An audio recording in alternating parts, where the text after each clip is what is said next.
다니엘서입니다. 다니엘서 1장 1절부터 7절 말씀인데요. 우리 한 목소리로 같이 읽어보도록 하겠습니다. 같이 읽습니다.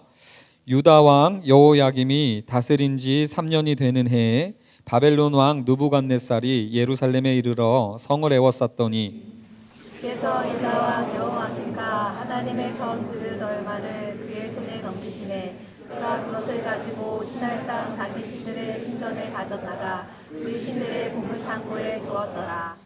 왕이 하간장 아스부나스에게 말하여 이스라엘 자손 중에서 왕족과 귀족 몇 사람 곧 흠이 없고 용모가 아름다우며 모든 지혜를 통찰하며 지식에 통달하며 학문에 익숙하여 왕궁에 설만한 소년을 데려오게 하였고 그들에게 갈대아 사람의 학문과 언어를 가르치게 하였고 또 왕이 지정하여 그들에게 왕의 음식과 포도주에서 날마다 쓸 것을 주어 3년을 기르게 하였으니 그 후에 그들은 왕 앞에 서게 될 것이더라.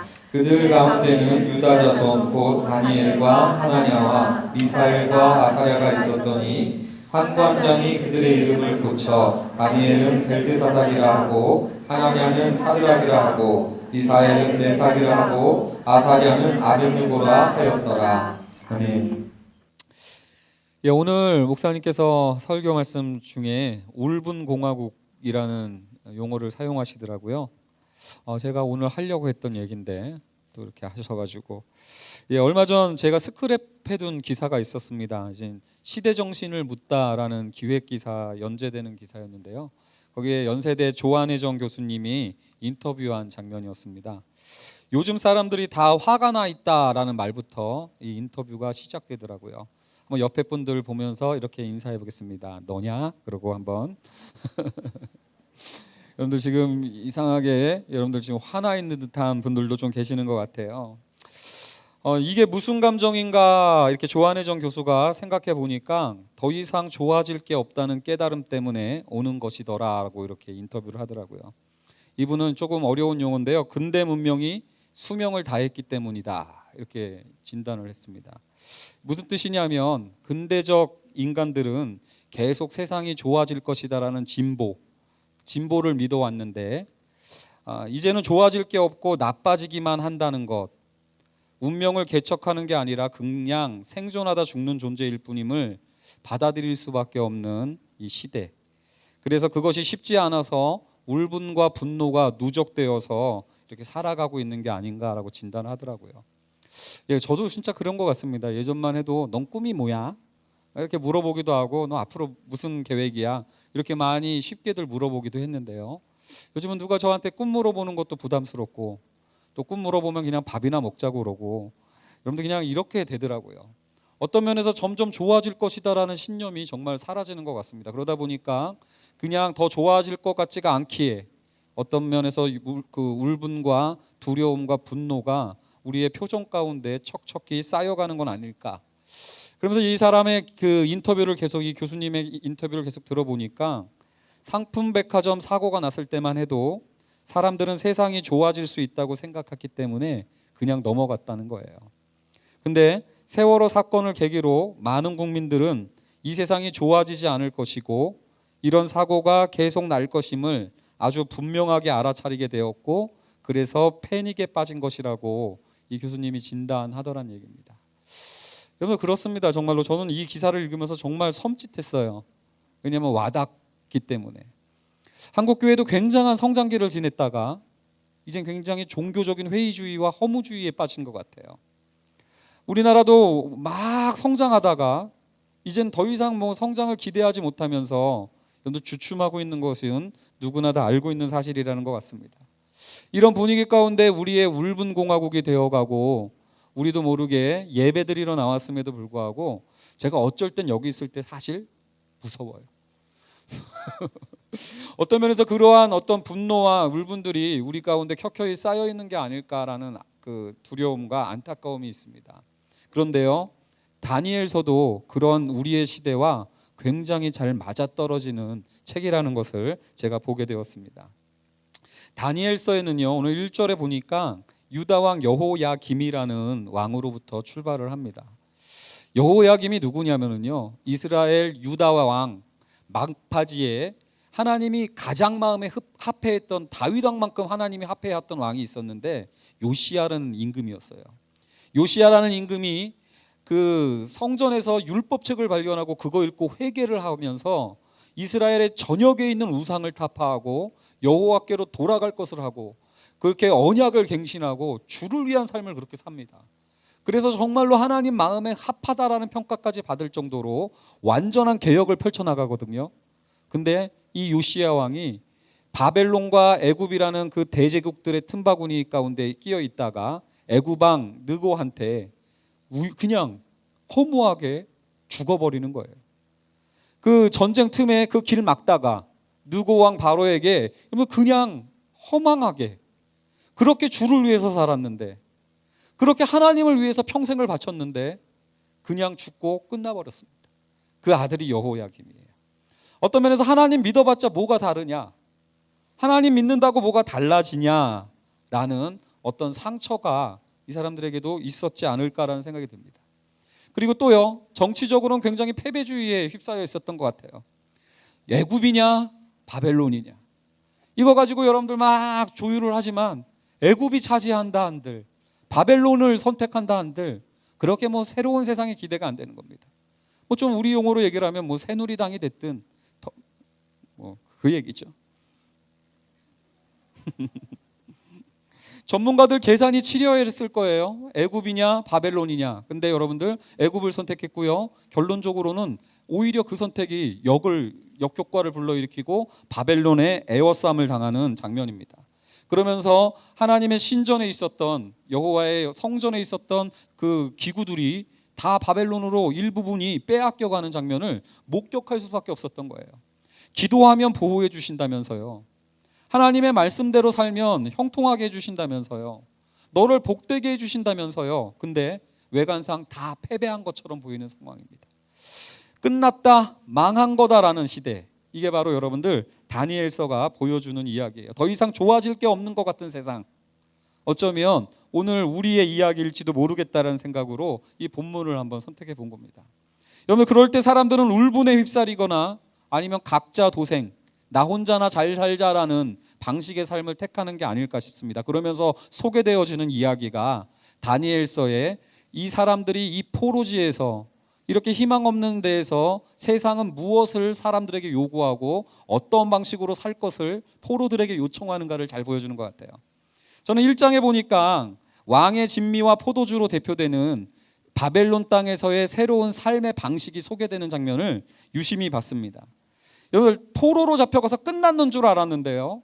여러분, 그래도 다니엘에게는 특별히 잘 살 수 있는 길이 하나가 소개되신 거예요. 그건 뭐였냐면 왕 앞에 서면 된다는 거예요. 그 뭐냐면 오늘날로 얘기하면 바벨론의 공무원이 되면 된다는 거예요.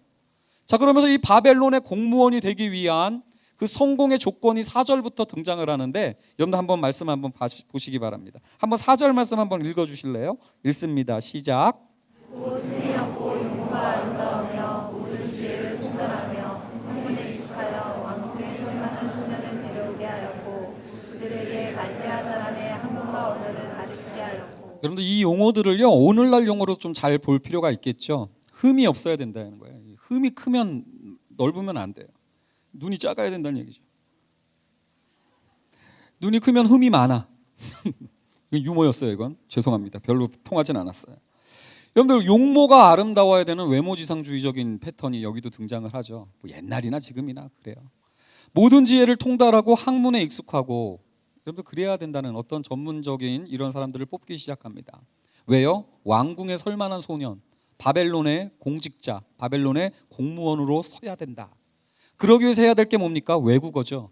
갈대아 사람들의 학문과 언어. 그래서 토플과 토익과 뭐 사트와 뭐 이런 것들 다 보는 겁니다. 자, 5절 말씀 한번 볼까요? 5절 말씀도 보면 또 왕이 그들에게 왕의 음식과 그가 마시는 포도주에서 날마다 쓸 것을 주어서 3년을 기르게 한대요. 3년 뭐가 떠오릅니까? 저는 특목고가 떠올라요. 여러분들 기숙학교죠. 왕이 주는 포도주와 진미를 먹는 여러분들 완전 특목고에 들어가 가지고 여러분들 바벨론의 언어, 외국어 학교죠. 이런 거 막 공부하면서 왕 앞에 세워지는 것을 배우는 게 첫 번째 1장에 나오는 다니엘서의 시작입니다. 이때 다니엘은 청소년이었다고 가늠하고 있어요. 청소년기부터 이 왕 앞에 특별한 교육을 받아서 왕 앞에 서야 되고 왕의 진미와 포도주를 받아 먹어야 된다라는 목적으로 교육을 시키는 그들의 모습을 보게 된다는 얘기입니다. 공부하는 게 잘못됐다는 얘기가 아니에요. 이 사람들이 공부하는 목적은 왕 앞에 서기 위함. 여러분들 이 목적을 가지고 공부하는 왕이 주는 포도주와 음식을 먹기 위함, 이것만 가지고 그 공부와 그의 꿈의 비전이 획일화되어지는 그 포로된 생활의 모습을 보여주는 것이 첫 번째 1장에서 보여주는 청소년기의 다니엘의 이야기입니다. 근데 여러분들 3장으로 갑니다. 3장으로 가면 이젠 조금 다니엘이 청년기가 되는 거예요. 느부갓네살도 좀 세월이 지났고 세월이 흘러서 다니엘이 이젠 더 이상 청소년이 아니라 청년기로 갑니다. 3장에 가면 어떤 사건이 펼쳐지냐면 이번에는 느부갓네살 왕이 커다란 금신상을 만들어요. 커다란 더 큰 그리고 금으로 된 이 신상을 숭배하라라는 세상이에요. 더 크지 않으면 안 된다. 더 큰 것을 숭배해라. 그렇지 않으면 풀무불이다. 풀무불에 들어가지 않으려면 그 두려움과 그 불안 때문에 어쩔 수 없이 더 큰 것을 숭배해야 되고 금으로 만들어진 것을 절할 수밖에 없는 세상. 이것이 여러분들 다니엘이 처했던 청년기의 삶의 패턴입니다. 그래서 여러분들 풀무불에 들어가는 것을 저주라고 생각하고 그 불안과 두려움 때문에 왜 절해야 되는지도 모르게. 근데 여러분들 계신 거예요? 지금 벌써 신상들에게 절한 것 같은 모습들이래 가지고 여러분들 그 왜 신상에게 더 큰 것을 차지해야 되고 왜 더 높아져야 되고 왜 금으로 돼야 된다라는 그 획일화된 그 조건 가운데 왜 나도 거기에 휩쓸려 가지고 이렇게 하는가? 풀무불이 두려운 거죠. 두려워서 바쁘게 사는 거예요. 불안해서 분주한 거예요. 그런 청년기를 보내는 이야기가 다니엘서 3장에 등장을 합니다. 그 다음에 여러분들 다니엘서 6장에 가면 우리 주일학교 출신들 잘 들으세요. 사자굴에 간 그림들 잘못 그렸어요. 여태까지 사자굴에 그린 다니엘을 보면 어린이 다니엘이에요. 꼬맹이 다니엘. 근데 여러분들 그렇지 않습니다. 나라가 바뀌거든요. 여러분들 느부갓네살 왕부터 시작해서 바벨론이 망하는 시대 지나서 페르시아가 집정하는 시각까지의 수십 년이에요. 적어도 이때 나이가 다니엘이 7, 80이나 되던 때입니다. 다니엘이 사자굴에 빠졌을 때는요 어린 다니엘이 아니에요. 여러분들 다니엘이 사자굴에 빠졌을 때는 할아버지가 빠진 겁니다. 여러분 근데 그 할아버지한테 뭘 요구하는 거예요? 장년기죠. 장년기에 그들의 삶의 패턴은 네 안정적으로 살아라. 괜히 나대지 말고 바벨론의 페르시아의 다리오 왕만 의지하면서 살아라. 튀지 마라. 유지해라 너의 안정과 기득권을. 그러지 않으면 사자굴이다. 유지해라. 나서지 마라. 가만히 있어라. 괜히 나대다간 사자굴이다. 여러분들 다니엘서가 보여주는 포로지의 삶의 패턴은 바로 이런 모양입니다. 청소년기 때부터 시작해서 청년기의 다니엘, 장년기의 다니엘을 보여주면서 이러한 세대 가운데 살아가는 이스라엘의 한 세대를 보여주고 있는 거죠. 여러분 우리는 어떻습니까? 우리의 첫째 딸이 초등학교에 드디어 입학을 했습니다. 박수까지 받을 일은 아니에요. 특목고 간 것도 아니고 그냥 뺑뺑이로 갔습니다. 저는 우리 딸이 시찬이 이상 목사님 아들과 이렇게 잘 어울릴 때 우리 딸이 더 우월해 보였어요. 한글도 뗐고 산수도 잘하는 것 같아서 우리 아이가 초등학교 가면 잘할 줄 알았습니다. 얼마 전에 초등학교에서 받아쓰기 시험을 받고 3명의 낙제생이 있다라는 얘기를 들었습니다. 그리고 그 가운데 우리 예람이가 버젓이 엄마가 굉장히 이렇게 속상해 하더라고요. 그래서 막 긴장하는 거예요. 저도 처음에 듣고 괜히 속상했습니다. 얘가 이렇게 똑똑해 보이는데 참여학습이 월요일 날 있길래 가봤어요. 다른 애들은 막 발표하고 어디에서 온 누구입니다. 그런데 우리 예람이는 또 웃기는 엄청 웃어요. 또 저건 뭔가. 쓸만한 것 같지도 않고 그러면서 이게 과연 적응을 할 건가 막 이게 속상하더라고요 처음에. 근데 우리 아내가 저한테 그 밤에 얘기를 합니다. 예람이가 다른 애들보다 빨리 공부시키려고 자기 딴에, 우리 엄마 딴에는, 우리 아내 딴에는 새벽에 일어나서 아침에 기도하고 큐티 시키고 그런 다음에 독서를 읽히면 뭐 포인트가 쌓여 나간대요. 그래서 책을 읽으면 포인트를 쌓는 막 이런 거를 했대요 인터넷에서. 그래서 막 예람이가 막 10포인트 20포인트 쌓으면서 열심히 했대요. 근데 반에 가봤더니 200포인트가 있는 거예요. 그때부터 애가 풀어지기 시작했다는 거예요. 그래서 엄마가 걱정하더라고요. 그래서 제가 엄마를 혼냈어요. 아니 애한테 책을 가르치는데 포인트 경쟁을 가르치면 어떡하냐. 이 책을 읽어서 더 많은 사람들 만나고 더 많은 친구들 사귈 것을 이런 동기를 부여해야지 포인트 가지고 경쟁시키는 걸 가지고 공부를 시켰냐. 영어 공부 어떻게 시켰냐. 또 그것도 포인트였어요. 영어 공부를 왜 그렇게 시키냐. 미국 시찬이 사귀려면 영어 배워야 된다라는 동기부여로 사람 관계 맺으려고 이렇게 영어 배운다라고 이런 동기를 부여해야지 포인트가 동기가 돼서는 되냐. 이렇게는 얘기하지 않고 부드럽게. 여러분들 근데 이렇게 들으면서 씁쓸했습니다. 어렸을 때부터 이렇게 경쟁이 치열하구나. 그리고 목회자 안에도 이렇게 흔들리는구나. 그래서 이게 참 두렵더라고요. 그리고 오늘 아침 목사님 설교를 들었는데 고3 모의고사 때 친구의 그 숙제 노트를 훔치는. 왜요? 경쟁자를 도태시키려고. 그러한 모습들이 고3 교실에서 펼쳐진다라는 얘기도 들었습니다.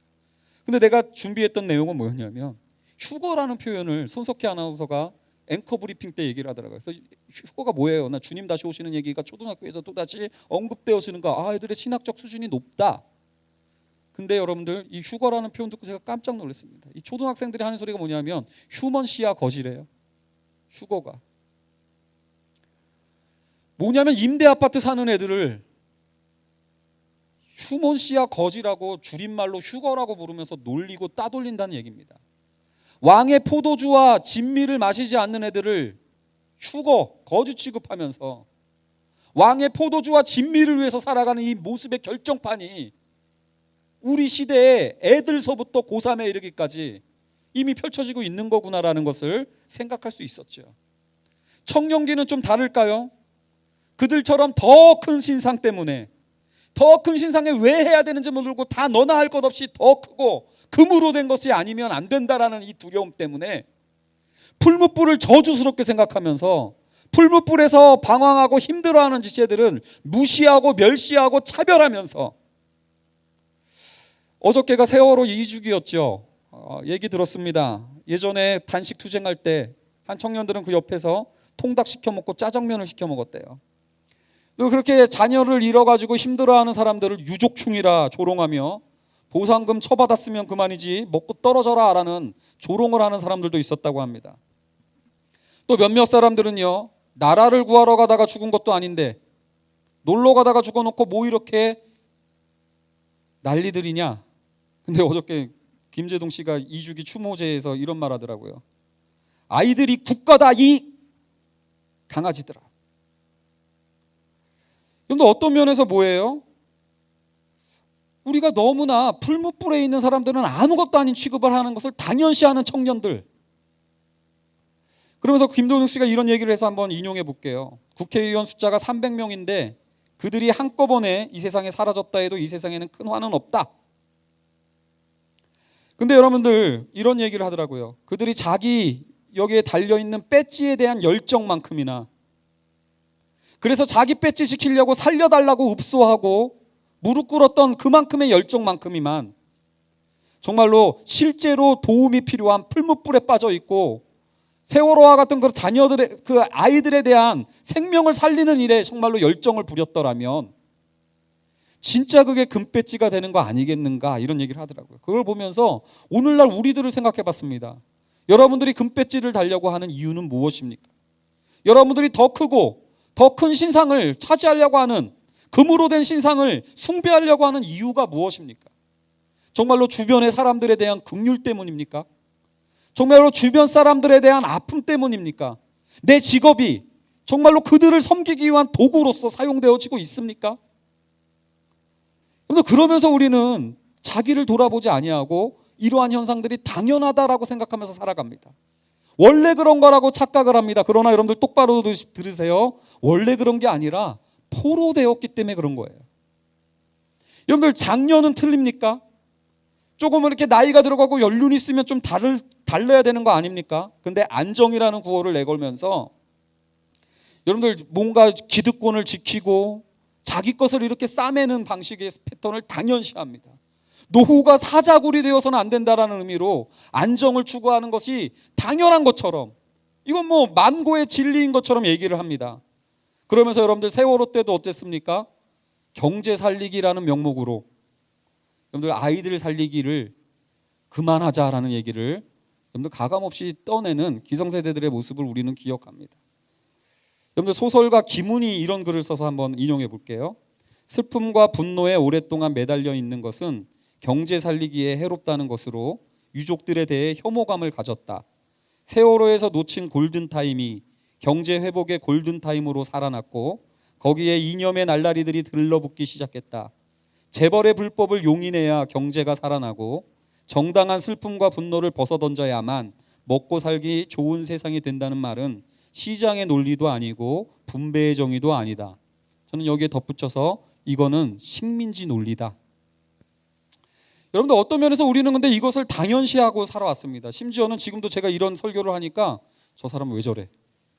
왜 잡발 목사가 돼가지고 저래? 이럴 수 있을지도 모르겠어요. 근데 뭐 목사님도 오늘 이게 하도만 뭐. 여러분들 교회에도 근데 여러분들 이런 약한 자들, 풀무불을 저주스럽게 생각하고 임대 아파트를 거지 취급하고 이런 사람들이 있더라고요. 세월호에 대한 2년 전의 죽음을 기억하는 것은 극도로 혐오하면서 2000년 전에 예수 그리스도의 죽음을 기억하자는 얘기가 아구가 안 맞는 거예요. 2년 전의 죽음도 기억하기 싫어하면서 2000년 전의 죽음을 기억한다라고 하는 교회 성도들의 모습이 세상 사람들이 보기에는 역겨웠다는 겁니다. 제가 이러한 고민을 하면서 요즘 지내오면서 역사학자 전우용 씨가 썼던 말도 저에게 참 많이 가슴에 남았습니다. 고귀한 인생은 동정심을 낮은 곳에 보내고, 고귀한 인생은 동정심을 낮은 곳에 보낸대요. 근데 여러분들 잘 들으세요. 비천한 노예는 동정심을 높은 곳에 보냅니다. 왕이 주는 음식과 포도주에, 더 높은 금신상에, 안정적인 노후를 위한 타협에 그의 모든 마음과 동정심을 높은 곳에 보내고 있는 것, 이것이 여러분들 다니엘서가 설명하고 있는 포로된 삶의 모습이라는 거예요. 오히려 고귀한 인간은 동정심을 낮은 곳에 보내고 주변 사람들에게 사자굴과 포도굴이 아니죠, 풀무불에 있는 지체들에게 흘려보내는 것이 여러분들 이 뭐랄까요, 그 낮은 곳으로 흘려보내는 사람들의 모습이라고 생각이 듭니다. 자, 여러분들 그러나 심각한 표정 짓지 말고요, 한번 진지하게 잘 생각해 봅시다. 정말로 우리가 이렇게 살아온 것 같아요. 어렸을 때부터 누가 잘하나. 그리고 청년부가 돼서는 비전이라는 게 더 큰 신상, 금으로 된 신상이라는 비전을 가지고 살아왔고요. 40대가 되니까 노후 대비 어떻게 할래? 이런 생각이 들기 시작하더라고요. 그러면 사자굴을 피하기 위한 안정을 선택해야 되겠다라는 이 삶의 패턴은 우리한테 어떤 행복 컨베이어 벨트가 돼가지고 척척척척척척 이렇게 진행되고 있는 것은 또 사실인 것 같아요. 근데 여러분들 그렇게 살아온 결과가 뭡니까? 그래서 뭐요? 그렇게 해가지고 된 모습이 어땠는데요? 정말로 이런 방식을 추구해서 항상 이런 생각만 하고 살아왔던 우리의 삶의 패턴이 그래서 뭐가 달라졌는데요? 오히려 여러분들 어저께 세월호 그 추모제를 지내면서 제가 들었던 생각은 세월호 사건을 통해서 우리가 계속해서 기억해야 될 것은 그 몇 명의 책임자의 문제가 아니라 전체적으로 빠져있는 이 포로기게 된 상황, 그죠? 여러분들 다들 이런 방식으로 살아와가지고 더 많은 신상을 세우려고 했던 세월호 선박회사는 그러한 실수를, 적폐를 행하고, 또 이준석 선장만 욕하면서 자기는 쏙쏙쏙쏙 탈출하면서 나는 다르다고 얘기를 하면서 손을 씻어버리는 책임자들의 모습이나, 여러분들 그러한 모습들이 바로 여러분들 우리들의 모습 가운데 있지 않은가. 그러면서 참 허무했고, 교회가 있다 한들 뭐가 달라지겠는가? 냉소적이 되는 여러분들 이러한 생각이 저 마음 가운데 굉장히 묵직하게 들었어요. 사실은 저도 막 오늘 목사님도 그랬는데 저도 막 요즘 그 생각 많이 했거든요. 그 공황장애.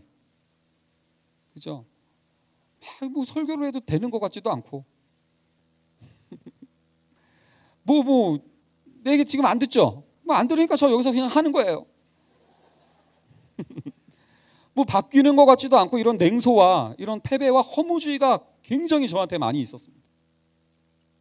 그러면서 이런 돌아가는 거 보면 이거 참 너무 절망적이고 우리 아이가 여기서 평생을 이렇게 구르면서 시달릴 걸 생각하면 더 짠하고 조이스 청년들도 결국은 이 구도하에서 방황하고 두려워하고 불안해하고 염려할 걸 생각하니까 짠하고 그래서 여러분들 정말로 막 우울해요. 진짜 어떨 때는 아프다, 어떨 때는 어머니가 돌아가셨다, 이런 것 때문에 여러분들 감당할 길이 없을 정도로 불안한 거는 사실이죠.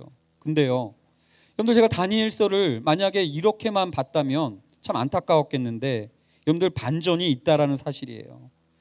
다니엘서는 허무주의와 낙담과 냉담으로 우리를 내버려 두지 않습니다. 허무주의 가운데 그래 어떻게든 되겠지 하면서 악을 조장하거나 그래 어떻게 잘 풀리겠지라는 막연한 기대감으로 여러분들 그 역사의 흐름을 그냥 내버려 두는 책이 아니더란 말입니다. 여러분들 2절 말씀 한번 읽어주시겠습니까? 2절 말씀 읽습니다. 시작. 주께서 우리가 여호와니까 하나님의 전 그 얼마를 그의 손에 넘기시네. 그가 그것을 가지고 신할 땅 자기 신들의 신전에 가져다가 그 신들의 보물창고에 두었더라. 여러분들 2절을 봤더니 완전 다 바벨론의 에워싸였고 온통 세상은 느부갓네살의 세상인 것만 같고 저마다 푸른 높은 신상이 아니면 다 풀무불에만 빠져들 것만 같은 세상 가운데 그런데 2절이 열리는 거예요. 느부갓네살이 주인 줄 알았는데 느부갓네살이 강해서 역사가 그렇게 주장되는 줄 알았는데 또 다른 주가 등장하는 게 2절입니다. 또 다른 주가 등장해서 뭐라고 얘기합니까? 주께서라고 얘기하면서 그 하나님이 느부갓네살의 그 사람 발음이 어려가지고 느부갓네살 손에 그 역사를 맡기지 아니하시고 그분이 오히려 넘겨주셨을 뿐이라는 겁니다. 여러분들 저는 지난주에 이런 설교를 했어요. 비늘 같은 것이 벗겨졌던 사울. 우리 눈에 비늘이 벗겨져서 사울이 봤던 건 두 가지라고 지난주에 설교했습니다. 하나는 그리스도의 존재감이 다시 보이게 됐다는 거. 또 다른 하나는 그리스도의 몸된 공동체인 교회를 다시 보게 되었다라는 거. 근데 여러분들 오늘 보니까 다시 보는 것 같아요. 지난주에 제가 분명히 했는데 기억하십니까? 어떤 면에서 여러분들 그리스도의 존재감, 하나님의 존재감이 우리 삶 가운데 보여지지가 않는 겁니다. 2절이 사라져버렸어요. 주께서 넘기셨다라는 하나님의 존재감이 사라지자 온통 세상은 느부갓네살과 바벨론의 에워싸인 이 세상이 되어버렸단 말이죠. 성도들조차도 세상과 다름없이 풀무불에 안 들어가려고 사자굴에 안 들어가려고 심지어는 풀무불에 들어가 있는 지체들을 부담스러워하고 심지어는 사자굴에서 고통당하는 성도들을 싫어하며 저거 지가 게을러서 그렇지 지가 기도 안 해서 그렇지라고 얘기하면서 어쩌면 우리들도 똑같이 이쪽으로 1절에서 멈춰버린 채로 살아가는 것이 아닐까라는 생각을 해봐요. 그러다가 제가 어저께 이런 해프닝을 경험하게 됐습니다. 어제 복음방 강의 끝나고 집에 늦게 들어와서 집에서 이제 설교 준비를 좀 하고 있었어요. 설교 준비하고 있는데 둘째 딸입니다. 이번에는 6살짜리인데요. 예빈이가 다가오더니 엄마가 자기를 고아원으로 보내겠다 했다는 겁니다. 그래서 그랬더니 엄마가 왜? 그랬더니 손에는 뭐를 들고 왔냐면 아빠 사진 2장과 엄마 사진 1장을 챙겨왔어요. 왜 이건 갖고 왔어? 고아원 가면 챙겨보려고 갖고 왔다는 겁니다. 왜 아빠 사진이 2장이야? 아빠를 포섭하기 위함이었어요. 왜요? 엄마가 고아원으로 보낸다고 그러니까. 그래서 내가 안아주면서 엄마가 고아원 보낸다는 거 아니야. 그러면서 엄마가 너 오늘 말 안 들어서 그런 거지 고아원 진짜 보내고 그런 거 없어. 그랬더니 자기는 잘못한 거 없다면서 나가더라고요. 그리고 엄마한테 가서 뭐라고 얘기를 하냐면 엄마한테 이렇게 얘기합니다. 엄마 고아원도 밥 줘요? 그래서 엄마가 밥 준다고 그랬어요. 그랬더니 안심하면서 고아원 가겠다고 돌아섰습니다. 그 아이를 보면서 이 아이가 부모에 대한 존재감 없이 자기 혼자의 힘으로 사진 한 장과 고아원에서 주는 밥 한 끼로 자기가 자기 인생을 책임지겠다라는 방식으로 돌아서고 어제는 그것으로 빠빠이였습니다. 그 아이는 잠들었고 저는 설교 준비했고 저는 새벽에 나왔고 교회에 왔습니다. 교회에 왔는데 9시 10시쯤 되니까 집에서 전화가 왔어요. 예빈이에게 전화가 온 겁니다. 근데 너무나 밝은 목소리였어요. 어제는 고아원 간다고 그랬는데 아빠 언제 와? 막 이러면서 저는 너무나도 밝은 목소리로 아무 일 없었던 목소리로 근데 기뻤습니다. 다시 아빠의 존재감을 누리는 아이라서 이뻤습니다. 예, 그렇습니다. 아빠가 있는 거예요. 고아원 가서 밥 주냐 안 주냐가 그게 관건이 아닙니다. 사진 챙겨서 보고 싶을 때 보는 정도 이걸 제가 좌시할 수 없습니다. 내가 허용할 수 없어요. 아빠의 존재감이라는 게 있어요. 아빠의 존재감을 기억하고 어제 고아원 간다고 사진 챙겼어도 다음 날 아무 일 없었던 것처럼 전화해서 아빠 언제 와 한다 한들 너 어제 그렇잖아. 너 어제 고아원 간다며. 따지지 않습니다. 여러분들 근데 우리는 하나님에 대한 존재감을 여러분들 우리는 자꾸 이렇게 생각하는 것 같아요. 왕의 진미가 있습니까 없습니까? 자꾸 왜 포도꿀이라고 그러지? 풀무불입니까 아닙니까? 사자굴입니까 아닙니까? 요거에만 이 남편과 아니죠. 이 형제와 결혼하는 것이 사자굴입니까 아닙니까? 이 자매를 만나는 것이 풀무불입니까 아닙니까? 대개는 풀무불이에요. 그러나 우리는 그걸 물으면서 나한테 풀무불이 없기를, 사자굴이 없기를 이런 식으로 여러분들 선택을 하면서 묻는 것이죠. 그러나 우리의 질문은 그게 아니에요. 고아원 밥 줘요 안 줘요가 아니에요. 아빠면 충분한 거예요.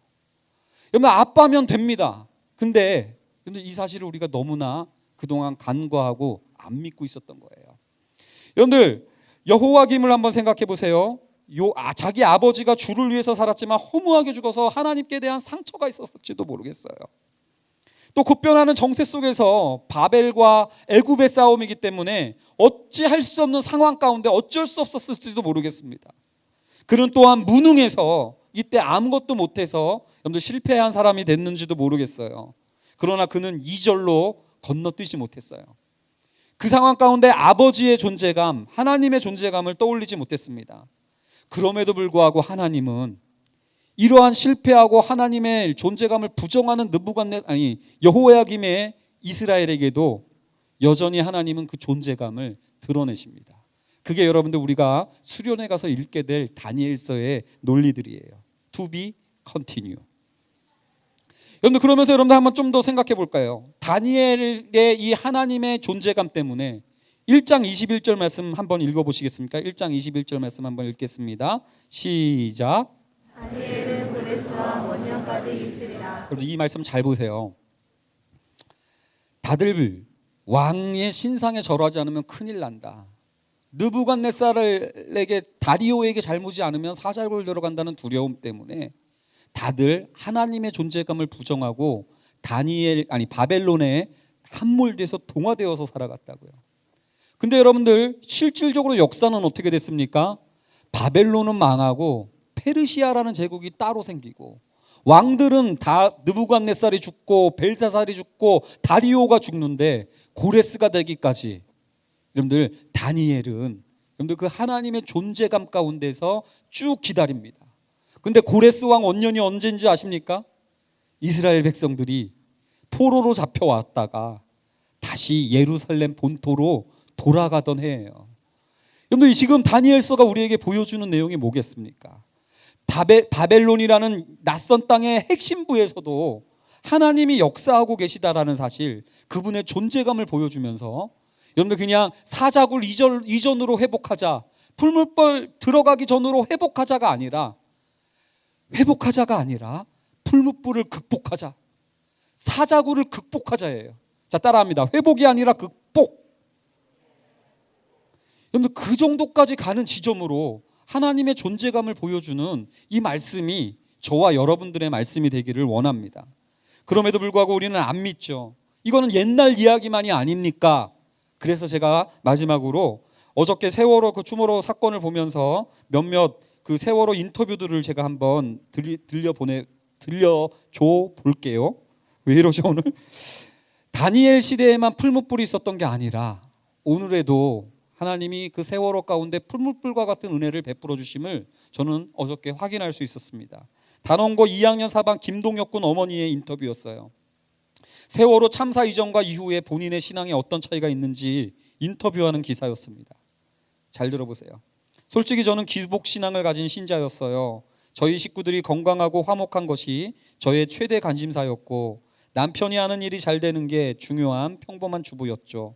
예전에는 자녀들의 미래 배우자를 위해 기도하라고 해서 그런 기도를 한 적이 많거든요. 이건 뭐예요?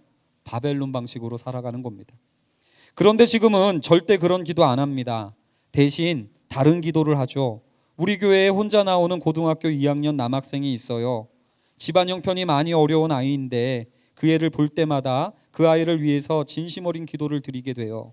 사고 이전에는 오로지 나와 내 가족만 쳐다봤는데 지금은 주변을 보게 되네요.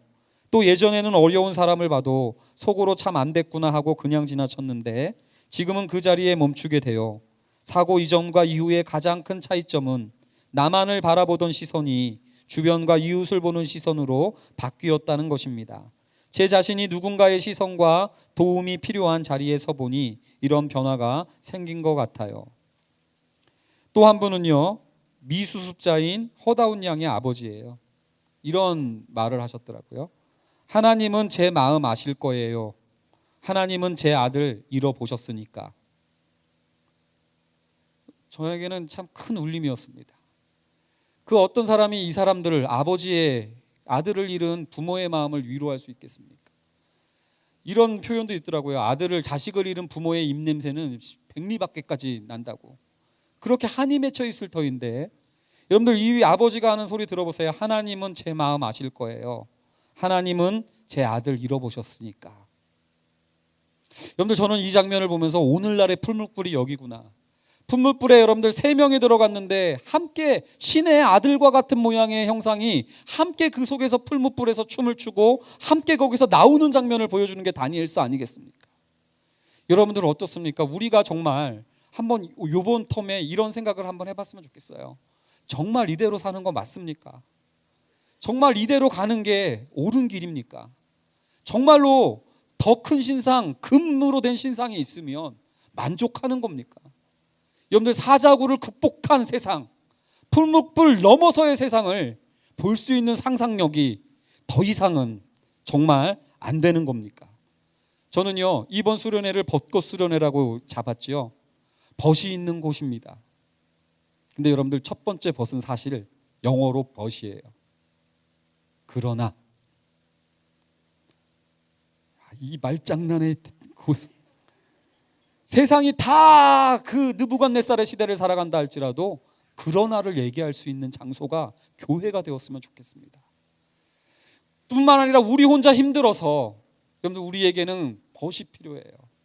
함께 이 땅을 볼 수 있는 풀무불 너머를 볼 줄 아는 아버지의 존재감을 볼 줄 아는 사람들의 벗이 필요합니다. 다니엘 혼자서 안 됐기에 사드락과 메삭과 아벳느고가 있었던 것처럼 우리 공동체가 뜻을 정해서 그러한 관계를 얻게 되기를 기도합니다. 마지막으로 한 가지는 사실 이거였어요. 벚꽃이 있는 수련회. 근데 다 졌어요. 원래 그 일하시는 분이 요번 주에 핀다고 그랬는데 다 졌어요. 근데 제가 기대했던 거 그겁니다. 봄을 알리는 소식, 새 시대를 알리는 새로운 계절이 오는 벚꽃이 피는 것처럼 여러분들 이 땅 가운데 하나님 나라가 임하는 것을 볼 수 있는 그러한 공동체가 되기를.